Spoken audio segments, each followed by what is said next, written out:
I first realized that I wanted to become a teacher in high school. I had a high school English teacher that was absolutely phenomenal, and she was always just so welcoming and warm, and she was like everyone's second mom, and I just really wanted to be that person for other people.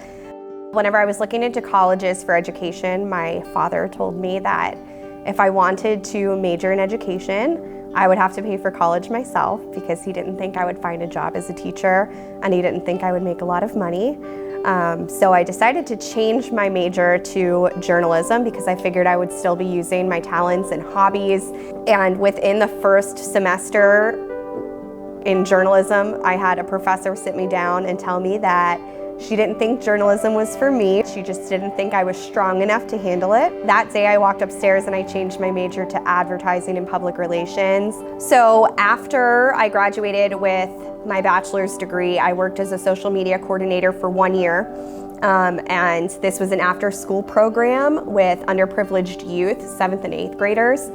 And the very first hour of the program, we would help them with their homework and just talk about their days and things like that. And I was way, way more interested in talking to the students and helping them with their homework than I was creating a Facebook page. So that was whenever I decided I needed to go back and get my teaching degree. So I looked into graduate programs, and Point Park had a really great one for education. So I applied, I got in, and that's where I completed my master's degree in secondary ed English. And that was a fantastic experience. It was very hands-on. We were in the classroom from day one. And although I did, waste 4 years in advertising and public relations, I wouldn't change my career path for anything. I'm very happy and thankful that I had that journey to reflect back on. So my first teaching job was at Thomas Jefferson High School. That is where I student taught at, and I was actually hired as a long-term sub in a 10th and 11th grade classroom the week before graduation. So I already had a job lined up. I was super excited about it, and I felt very comfortable because I had already worked there as a student teacher for several months. So I felt very supported in that role. I knew exactly who to go to for help, and the kids were amazing, and a lot of them knew me from being a student teacher, so transitioning from student teacher to long-term sub was very seamless and really enjoyable. And I know being a long-term sub isn't everybody's goal, but it allowed me to see different classrooms and learn about different classroom management styles, and I learned something from every long-term sub position that I held. Dealing with rejection is something that everybody that enters the education field is going to deal with at some point, and it was very disheartening. After getting that long-term sub job a week before graduation, I had a huge ego, and I thought I was just, the best teacher in the entire world, and I thought I would have no problem getting a full-time job whatsoever.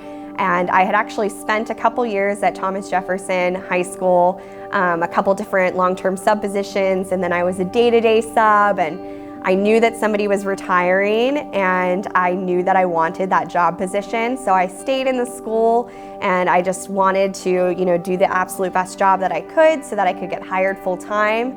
And whenever I finally interviewed for the full-time position, I did not get it, and I was completely crushed because I thought they really liked me, and I thought I was doing a really good job. So that was really hard for me to deal with. I took a couple months off from teaching after that because I was just so frustrated, and I felt like all of my hard work did not pay off in the end. But then, after working in a restaurant for those couple of months, I just realized I wasn't using my talents to the best of their ability, and I wasn't meant to be a waitress for the rest of my life. So that's whenever I decided, I need to get back up on that horse, and I need to get back into the school system. And however long it takes, it will be worth it in the end to finally have my own classroom one day.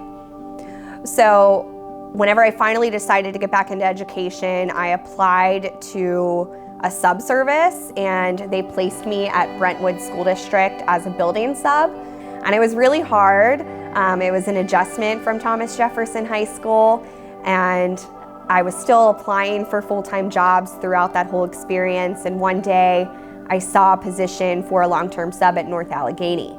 And I thought to myself, I'm not even going to bother applying because it's North Allegheny. What would they want with me?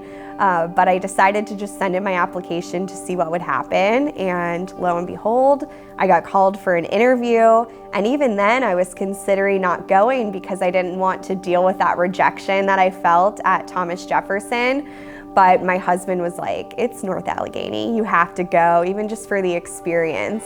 So I went. I actually thought I did really well in the interview, but I still was like, don't get your hopes up. Who knows what's going to happen.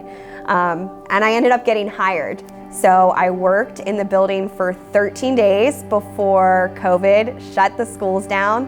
So that was really hard to transition into. I only met the kids for 13 days, and then all of a sudden we were online and couldn't meet face-to-face anymore. So it was really difficult, but I am so grateful that I was NA and that they had such a great setup for remote learning, and it was very seamless for everybody involved. And it was a great experience, although scary. Over the summer, I heard that there would be some open positions at NA, and I obviously applied. I got called back for an interview, and the first interview felt very low key. They asked me a couple questions about myself. I thought I did well, but again, I was a little scarred from Jefferson, so I wasn't getting my hopes up. And then I got a call for a second round interview, and I still couldn't believe it. I was like, are you sure you're calling the right person?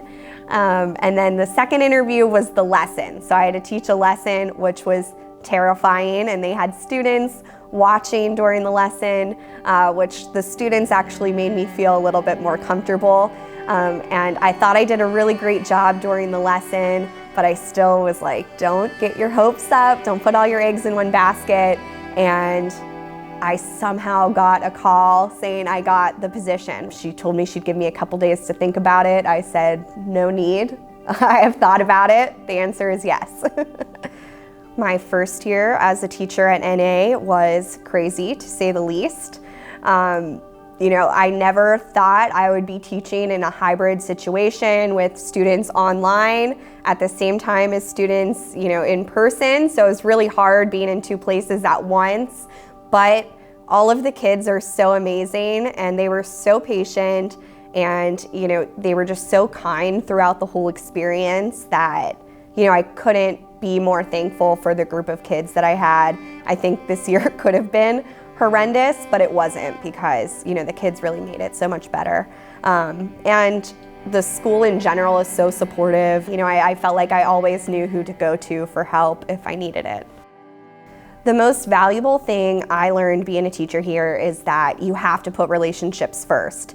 I think whenever students realize that you really care about them, they are going to care more about their learning and their education because of that. And whenever they respect you and they feel that you respect them, I think it just creates this environment where everybody wants to succeed and excel and do their absolute best. So I just really think placing value in relationships is the most important thing that a teacher could ever do.